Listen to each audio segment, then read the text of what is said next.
तो नमस्कार, जयराम जी की मेरे महारथियों, दिल खोल करके स्वागत है आज की इस धमाकेदार क्लास में। तो चलिए अपने अस्त्र शस्त्र और ब्रह्मास्त्र निकालिए और शुरू करते हैं गणित के साथ महाभारत। तो जैसा कि लास्ट क्लास में हमने टेस्ट किया था, उससे पहले हमने एक्सरसाइज की थी। एक्सरसाइज में सबसे लास्ट वाला क्वेश्चन रह गया था, ठीक है भाई, सबसे लास्ट वाला क्वेश्चन रह गया था, जिसे आज हम करा देते हैं आप लोगों को। चलो तो कुछ क्वेश्चन कुछ इस तरीके से है, मैं बोर्ड पे नोट कर देता हूँ इधर, ठीक है, देख लो। हाँ, बड़े ध्यान से देखना है इस सवाल को, बड़े ध्यान से देखना है इस सवाल को। अगला सवाल कुछ इस तरीके से है, जो हमारी लास्ट एक्सरसाइज का लास्ट क्वेश्चन है, ठीक है भाई। कह रहा है संलग्न चित्र में, यानी कि ये जो चित्र आप लोगों को दिख रहा है, इसमें एक त्रिभुज ABC है, बिल्कुल ठीक बात। एक समकोण त्रिभुज ABC है, बिल्कुल एक समकोण त्रिभुज ABC है, जो समकोण किस पे बना है, B पे समकोण बना हुआ है। ये चित्र बना हुआ दे रखा है आपके सवाल में, ठीक है, जिसमें AM बराबर है CM के, जिसमें AM बराबर है CM के। कहाँ है AM बराबर है CM के, ठीक है। यानी कि ये जो CM है 3 की है, तो ये AM भी कितने की होगी, 3 मीटर, ठीक है भाई। बात समझ में आई कि नहीं, जिसमें क्या AM बराबर है किसके, CM के, यानी ये वाली भुजा और ये वाली भुजा आपस में बराबर, यानी ये अगर CM 3 मीटर की तो AM भी 3 मीटर की होगी, ठीक है भाई। तो कह रहा है यदि एंगल ACM 15 है, यदि एंगल ACM कौन सा, ACM, यानी कि ये वाला एंगल कितना है, 15 है, तो कह रहा है AC का मान निकालो। किसका मान निकालो, AC का। हमें इस AC का मान निकालना है, तो सोचो इसमें क्या करेंगे हम, इसमें हम क्या करेंगे, सोचो, बड़े गौर से देखो भाई। देखो, हमारा टारगेट है AC निकालना, और AC तभी निकल सकता है जब इस त्रिभुज ABC, ये जो बड़ा वाला त्रिभुज है ना ABC, है ना, इसका ये हाइट हो हमारे पास, यानी इसका लंब हो और इसका आधार हो, तभी तो हम कड़ AC निकाल सकते हैं। हमें कड़ AC तो फाइंड करना है। देखो भाई इसका सॉल्यूशन,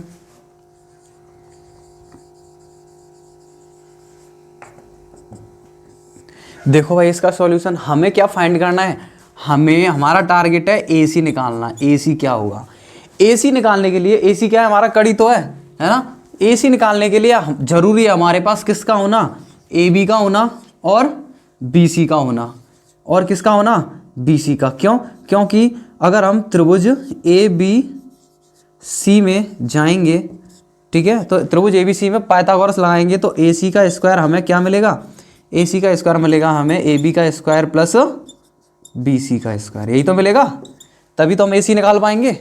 तभी तो यहाँ से AC बराबर हमें मिलेगा अंडर रूट में किसका, AB का स्क्वायर प्लस BC का स्क्वायर।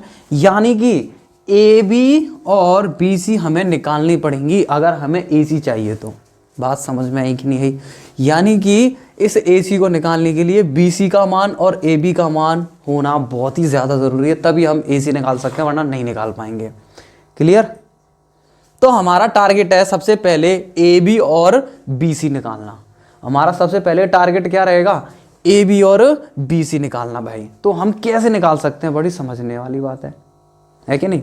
कैसे निकाल सकते हैं भाई, इसको बहुत बढ़िया तरीके से हमें समझना पड़ेगा। देखो, एक काम करते हैं, हमारे पास एक ट्रिक है। क्या, अगर कोई समकोण त्रिभुज है और उसमें कोई एंगल दे रखा है, तो हम भुजाओं के बीच रेशियो निकाल सकते हैं, है कि नहीं।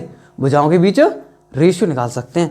अच्छा, एक काम करते हैं, हमें ये BC कैसे मिल सकता है, BC हमें तभी तो मिल सकता है जब या तो ये वाला एंगल मिल जाए या फिर ये वाला एंगल मिल जाए, तभी तो हमें BC मिल सकता है, तभी तो हम भुजाओं में रेशियो लगा सकते हैं, भुजाओं का रेशियो निकाल सकते हैं, है कि नहीं। एक भुजा दे रखी हमें, तो एक काम करते हैं, ये BC जो हमें मिलेगा ना, BC हमें जो मिलेगा इस छोटे वाले त्रिभुज में मिलेगा। कौन से वाले में, BCM में।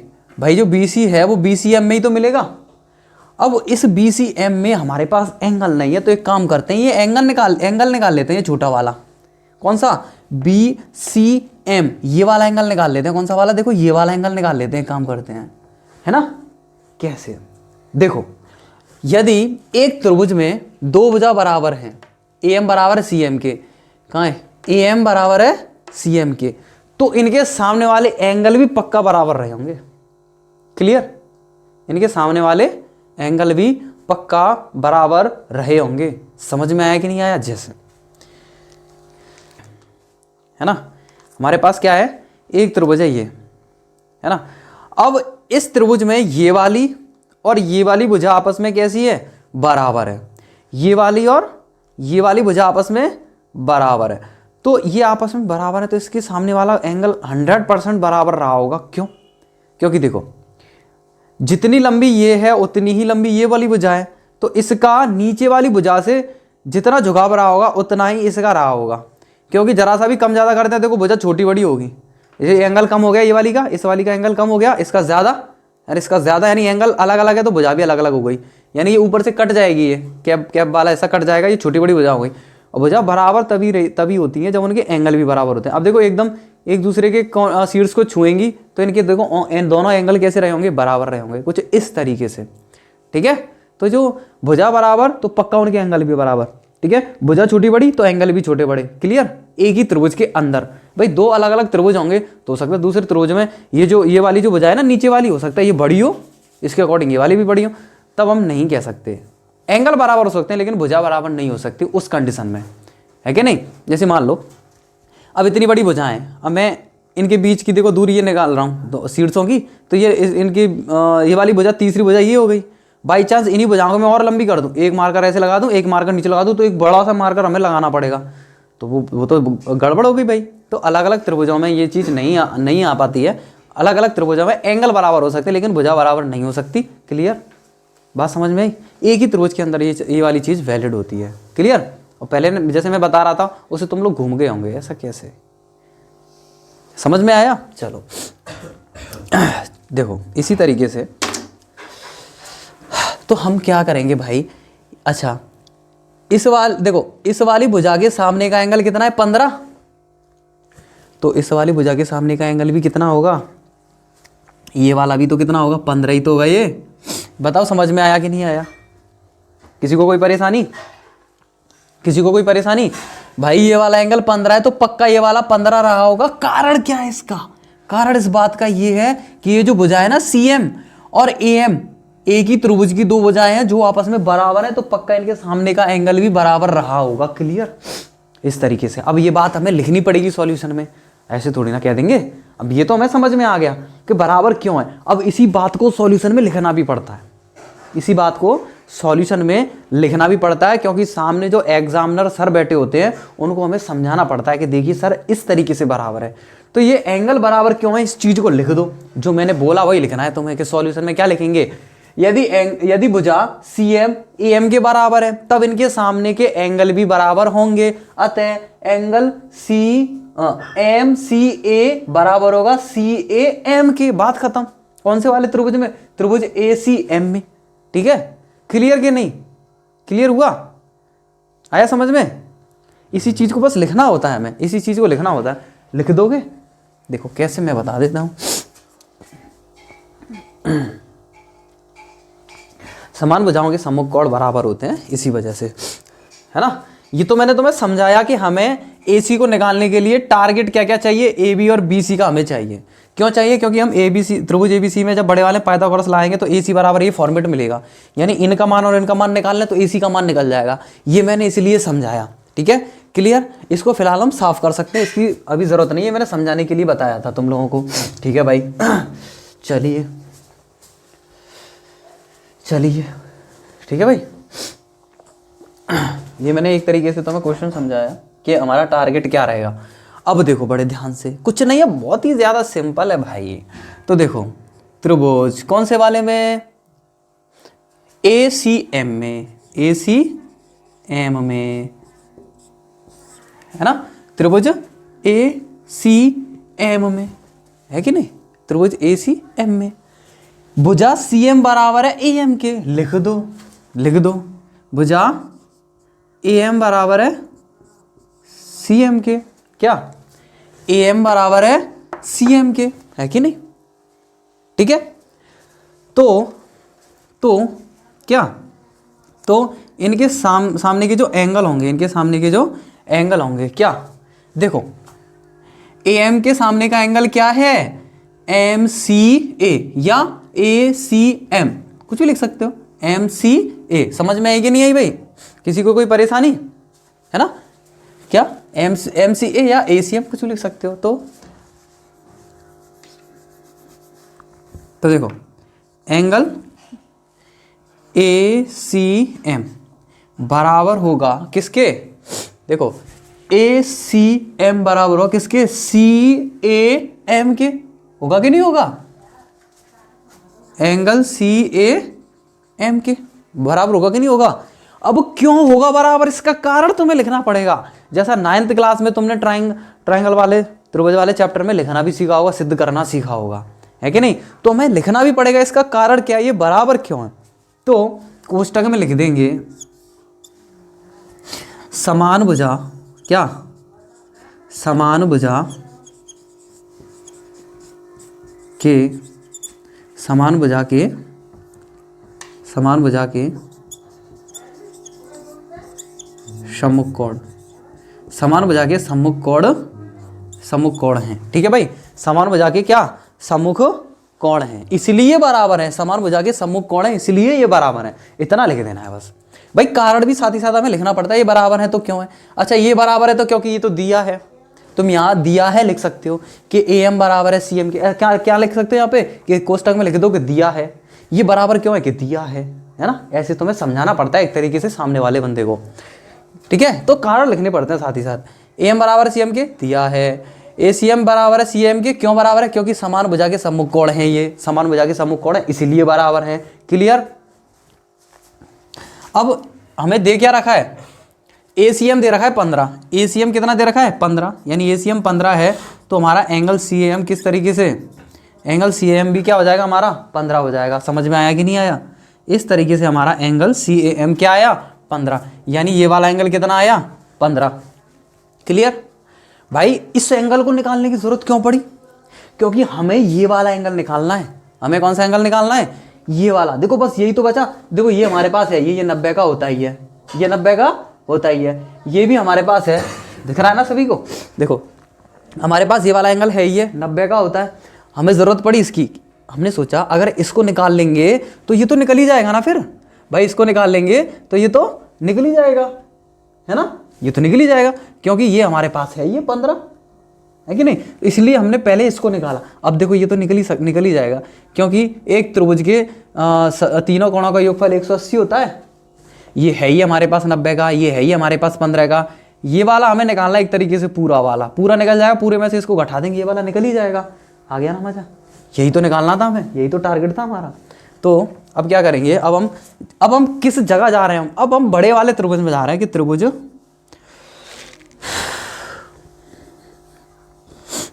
त्रिभुज ABC में, है ना, त्रिभुज ABC में। अब हम बड़े वाले त्रिभुज में जा रहे हैं भाई, अब हम किस में जा रहे हैं, बड़े वाले त्रिभुज में, ठीक है, किसी को कोई परेशानी, चलिए अब हम बड़े वाले त्रिभुज में जा रहे हैं।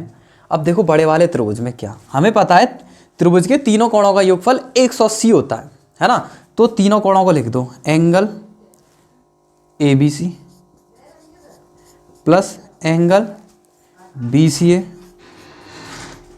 प्लस एंगल CAB बराबर कितना होगा 180। क्यों होगा, कारण लिख दो भाई सामने, क्यों होगा कारण लिख दो इसका, ये बराबर होंगे, क्यों होंगे, क्योंकि हम लिख देंगे कि त्रिभुज के तीनों कोणों का योगफल, ठीक है, त्रिभुज के या फिर त्रिभुज का कोण योग, ठीक है, त्रिभुज के लिख देते हैं पूरा ही, त्रिभुज के तीनों कोणों का योग 180 होता है, ठीक है भाई। इसलिए त्रिभुज के तीनों कोणों का योगफल कितना होता है 180 होता है, इसलिए त्रिभुज के तीनों कोण कितने आए 180 आए, ठीक है। एक मिनट रुको, समझ में आया कि नहीं आया पहले तो ये बताओ, ठीक है। चलो अब हम एक काम करते हैं, अब हम यहाँ से क्या करेंगे, अब हम यहाँ से किसका मान निकाल लेंगे, BCA का निकाल लेंगे ना, ये वाला निकाल लेंगे। हम यहाँ ABC का मान कितना दे रखा है 90, तो इसकी जगह रख दो 90 प्लस बी सी ए कितना होगा, देखो 15 प्लस के से मैं थीटा कह दूँ, है ना, तो बी सी ए कितना हो जाएगा, बी सी ए कितना हो जाएगा 15 और थीटा, 15 प्लस के थीटा यानी पूरा, है ना, तो मैं ऐसे लिख देता हूँ 15 plus K theta plus C A B कितना है, सी ए बी 15 का, तो सी ए बी 15 का तो 15 लिख दो बराबर 180। ठीक है भाई, अब हम यहाँ से इजीली थीटा की वैल्यू निकाल सकते हैं। देखो 15 15 30, 30 और 90 120, थीटा बराबर हो जाएगा 180 माइनस के 120। क्लियर, तो इस तरीके से थीटा बराबर आ जाएगा 180 माइनस के 120 यानी कि 60। यानी ये कितना आ गया, ठीक है ना, ये कितना आ गया हमारा, ये आ गया तुम्हारा 60। क्लियर, यहाँ तक किसी को कोई परेशानी भाई, यहाँ तक किसी को कोई परेशानी, आगे बढ़े, चलो आ रहा है एकदम नीचे तक बढ़िया तरीके से। हमने क्या किया भाई, ये एंगल निकाल लिया थीटा बराबर 60, क्या निकाल लिया, थीटा बराबर 60।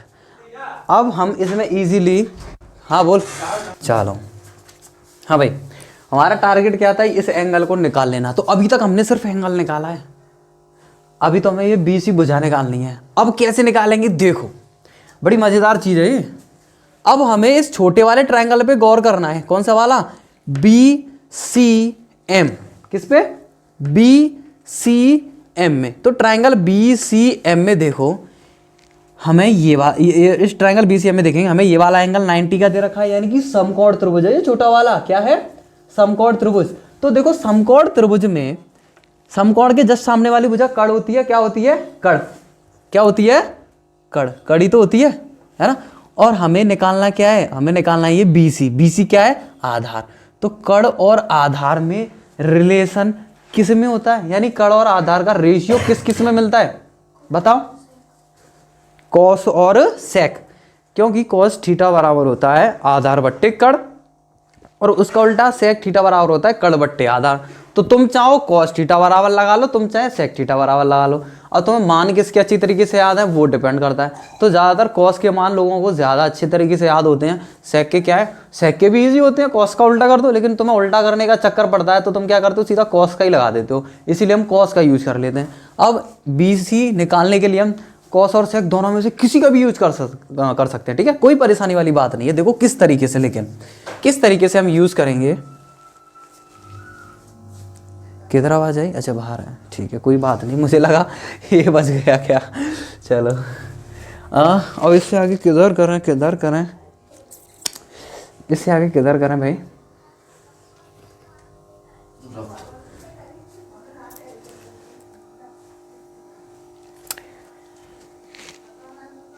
एक काम करते हैं, इसको तुम नोट कर लो, है ना, एक काम करते हैं, इसको नोट कर लो, ठीक है भाई, नोट कर लो, फिर आगे कराते हैं, क्योंकि फिर इधर ही कराता रहूँगा तो परेशानी हो जाएगी, है ना। करो,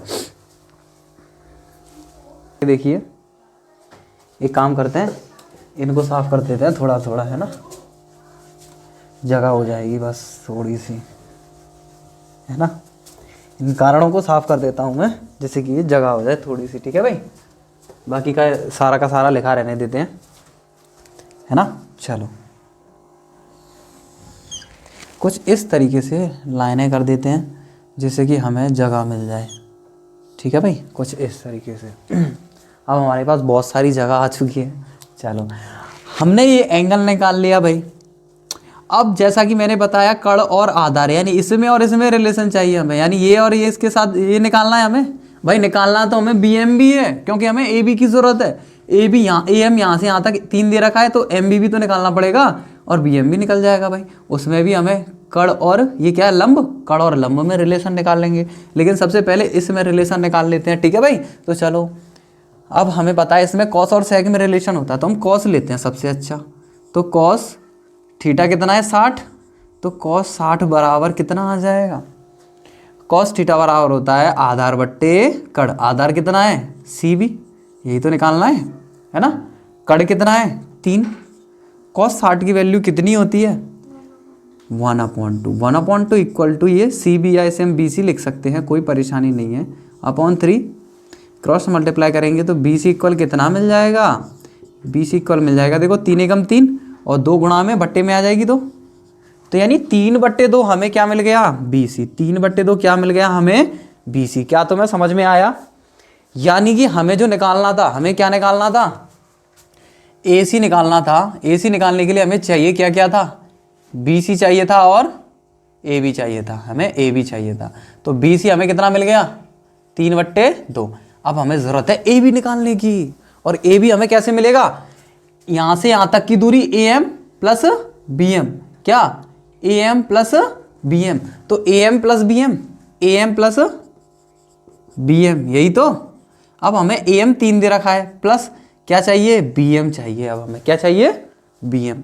अब भैया बी एम निकालो, बी एम निकालो। बी एम क्या है, लंब, क्या है, लंब। अकॉर्डिंग टू दिस एंगल ये लंब होगा। अब लाला लंब का कड़ के साथ रेशियो निकाल लो या लंब का आधार के साथ रेशियो निकाल लो, तुम्हारी इच्छा, जो तुम चाहें वो कर सकते हो, है ना, जो तुम्हारा दिल करे। तो हम लंब का कड़ के साथ रेशियो निकाल लेते हैं भाई, ठीक है, लंब का कड़ के साथ रेशियो निकाल लेते हैं। अब देखो एक छोटी सी लाइन कर देते हैं इधर, छोटी सी लाइन कर देते हैं इधर। अब हम निकालते हैं बी एम की वैल्यू, क्या, बी एम की वैल्यू। तो देखो मेरे प्यारो, बी एम की वैल्यू यानी लंब और कड़ में रिलेशन, लंब और कड़ में रिलेशन किस में होता है, लंब और कड़ किस में आता है, साइन और कोसेक में। साइन थीटा बराबर होता है लंब बट्टे कड़, और कोसेक थीटा बराबर होता है कड़ बट्टे लंब। बात समझ में नहीं, उल्टा होता है। तो हम साइन का ले लेते हैं, है ना, कौन कोसेक में जाकर के उल्टा सीधा करे, साइन की याद है हमें, साइन ले लेते हैं भाई अच्छे से। तो साइन थीटा कितना है, 60, तो साइन 60 बराबर कितना होता है, लंब बट्टे कड़। तो लंब कितना है, बी एम, यही तो निकालना था, बी एम बट्टे कड़ कितना है, 3। ओहो समझ में आया।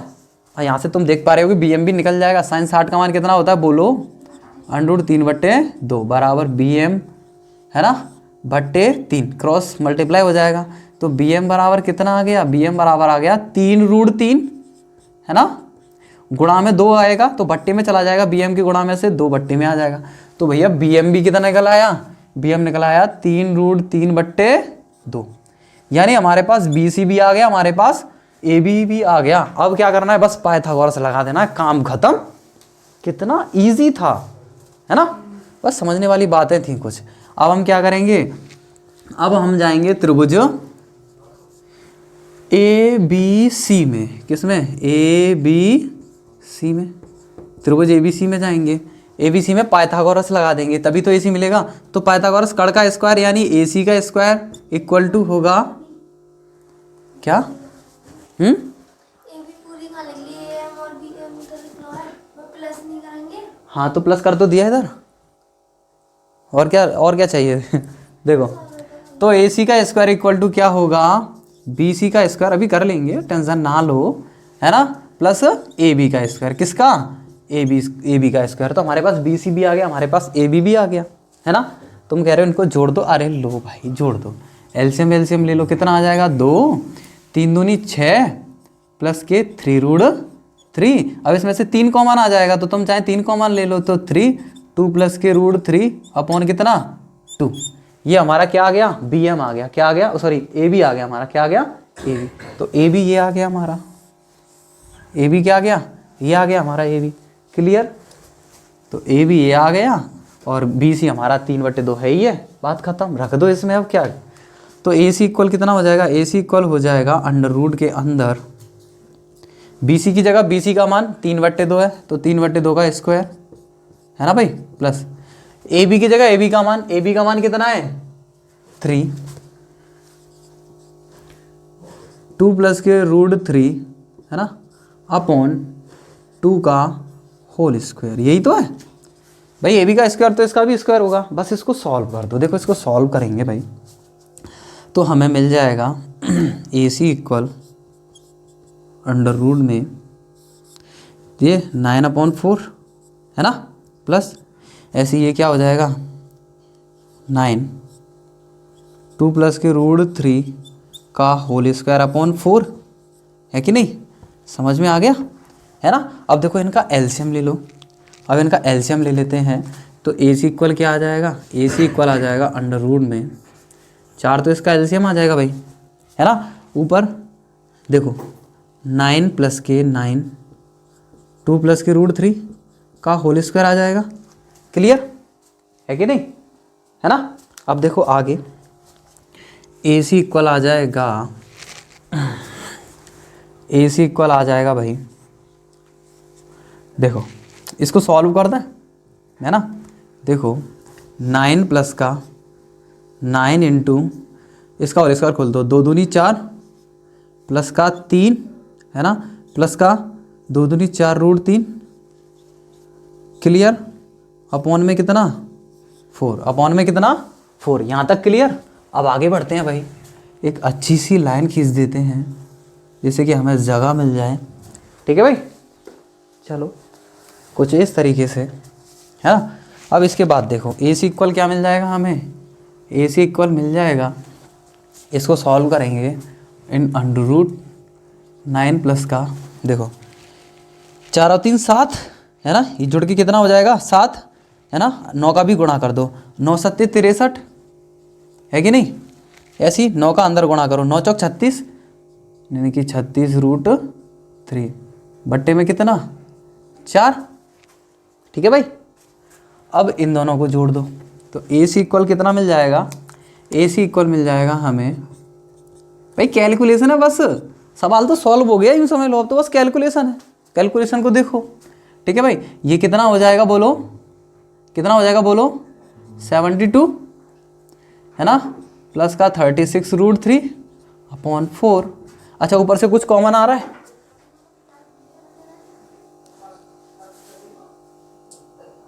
चार एकम 4, 4 अट्ठे 32, 4 नाम 36, 4 आ जाएगा ऊपर से कॉमन। तो ए सी इक्वल हमें क्या मिल जाएगा, देखो ए सी इक्वल मिल जाएगा अंडर रूट में, देखो 4 ऊपर से कॉमन आ गया, है ना, 4 एकम 4, ठीक है, बचे 3, 4 अट्ठे 32 प्लस, है ना, 4 नाम 36 और ये रूट 3 और ये बट्टे में 4, 4 से 4 कट गया, है कि नहीं। अब इसको भी इधर बंद कर देते हैं भाई। अब हमें ए सी बराबर क्या मिल गया, ए सी बराबर मिल गया अंडर रूट में, ए सी बराबर क्या मिल गया अंडर रूट में, इसमें से भी देखो 9 कॉमन आ जाएगा, 9 कॉमन आ गया, 9 दूनी 18 प्लस के रूट 3, है कि नहीं, बस ए सी इक्वल आ जाएगा, देखो ये 9 बाहर आ जाएगा 3, है ना, और अंडर रूट के अंदर ये 2 प्लस के रूट 3 रह जाएगा भाई, 2 प्लस के रूट 3। तो ए सी हमारा क्या आ गया, ए सी आ गया हमारा 3 अंडर रूट में 2 प्लस के रूट 3। ठीक है भाई, 3 अंडर रूट में 2 प्लस के रूट 3, 9 एकम 9, 9 दूनी 18, कहीं गलती तो नहीं कर दी भाई, 4 एकम 4, 4 अट्ठे 32, ठीक है, और तो कोई दिक्कत नहीं है।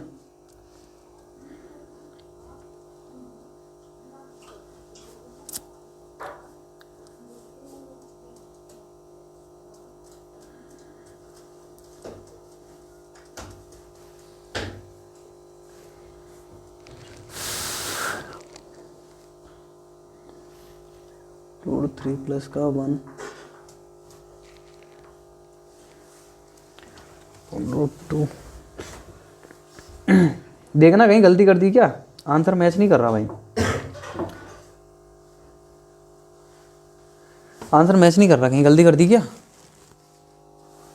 यहाँ से कैलकुलेशन स्टार्ट की थी हमने, ये आ गए भाई इधर, ये हमने कैलकुलेशन की, ये कुछ इस तरीके से, है ना, 3 त्रिका 9 बट्टे 4, 9, 2 प्लस के रूट 3 अपॉन 4, ठीक है, एलसीएम ले लेंगे 4 आ जाएगा, ये कुछ इस तरीके से हो जाएगा, 9, 2 दूनी 4, अंडर रूट 3 3 प्लस का 2 दूनी 4 रूट 3 हो जाएगा बटे 4, 9 का 9, 9 चौक 9 4 और 3 7, 9 सत्ते 63, ठीक है, 9 चौक 36 अंडर रूट 3 बटे 4, और 63 और 9 कितने हो गए, 63 और 7 70 और 2 72, सही है ना, प्लस 36 रूट 3 बट्टे में 4, 4 कॉमन आ जाएगा, 4 एकम 4, बची 3, 4 अट्ठा 32 18 और 4 नाम 36, ठीक है भाई, इसमें से 9 और 4 से 4 कट गया, क्लियर।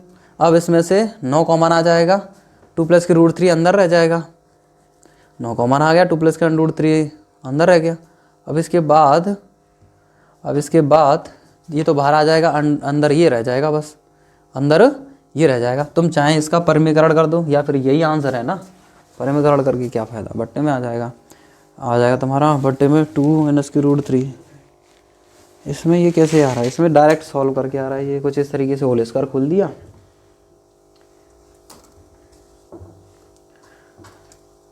दो कॉमन में आ जाएगा, कट जाएगा, सही है हमारा एकदम सही है भाई।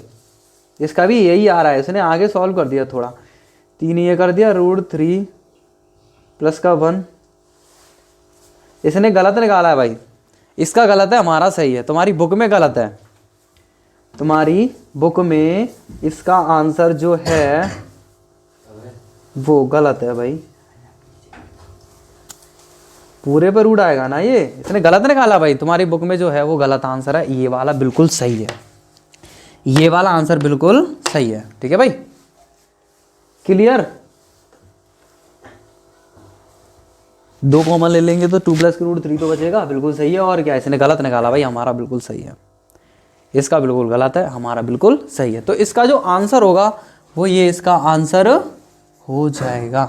ठीक है भाई, तो AC कितनी निकल आई, 3√2 प्लस के √3। ठीक है, यही इसका क्या हो जाएगा भाई, आंसर। क्लियर, समझ में आया सभी को। दोबारा बता देते हैं एक बार, हमने क्या किया, हमें चाहिए थी ये AC, हमें AC चाहिए थी, हमारे पास दे क्या रखा था, ये एंगल 15 दे रखा था और ये 2 भुजाएं बराबर दे रखी थी बस। अब एक ही त्रिभुज के अंदर 2 भुजाएं बराबर है तो पक्का उनके सामने के कोण बराबर रहे होंगे, तो ये वाली भुजा इसके बराबर, भाई इसकी भुजा के सामने का कोण 15 है, तो भैया इसके सामने की भुजा का कोण कौन सा, ये वाला, तो ये भी तो 15 होगा कि नहीं होगा। क्लियर, ऐसा क्यों किया, क्योंकि हमें ये वाला एंगल चाहिए था, क्योंकि हमें BC और AB निकालनी थी। क्यों निकालनी थी, क्योंकि हमें AC निकालनी थी। AC को निकालने के लिए BC और AB का होना बहुत ज़रूरी था, इन्हीं से तो निकलेगी AC। ठीक है भाई, इन्हीं से AC निकलेगी, तो इसलिए हमने इस एंगल को निकाला। ये 90 दे ही रखा है, तो हमने क्या सोचा, ये एंगल आ गया तो साइन कॉस वगैरह वो वाले फॉर्मूले लगा देंगे, रेशियो वाले, अपना काम बन जाएगा। तो इसी वजह से हमने क्या किया, इसी वजह से हमने इस एंगल को निकाल लिया। ठीक है, त्रिभुज के तीनों कोणों का योगफल 180 होता है, तो ये 90, ये 15 और ये वाला एंगल 15 प्लस के थीटा, तो यहाँ से थीटा का मान 60 निकल आया हमारा योग से। ठीक है, इस तरीके से निकल आया। त्रिभुज ABC में ये मैंने बताया था, ये एंगल इस तरीके से 15 बराबर होगा, और यहाँ से योग रूप से हमने एंगल थीटा 60 निकाल लिया। बस बताते गए हमने क्या क्या किया। ठीक है, कारण देते गए, वो कारण मैंने साफ कर दिए। अब इसके बाद इस वाले ट्रायंगल में गए हम, छोटे वाले में, इसमें इन दोनों का रेशियो से हमने क्या निकाला, इन दोनों के रेशियो से हमने BC निकाला। इस तरीके से BC हमें 3/2 मिल गया। फिर हमने क्या निकाला, लंब निकाला BM, फिर हमने क्या निकाला, BM निकाला। भाई BM निकल गया, देखो इधर sin 60 = ये BM, हमने ये निकाल लिया। फिर हमने इस बड़े वाले त्रिभुज में पाइथागोरस लगाया और सॉल्व करके ये आंसर आया, बात खत्म। कितना इजी था, कुछ था इसमें नहीं भाई। तो सबसे पहले हमने क्या किया, सबसे पहले हमको ये नोट करना चाहिए, आई थिंक क्या, सबसे पहले हमें ये नोट करना चाहिए, सबसे पहला एरिया ये वाला है। सबसे पहला वाला जो एरिया है वो कौन सा वाला भाई, सबसे पहला वाला एरिया है ये वाला। ठीक है, सबसे पहला एरिया है हमारा ये वाला। दूसरा कौन सा है, दूसरा वाला है भाई ये वाला, दूसरा वाला है ये वाला। फिर इसके बाद तीसरा वाला कौन सा है भाई, तीसरा वाला है ये वाला। ठीक है, ये तीसरा वाला है।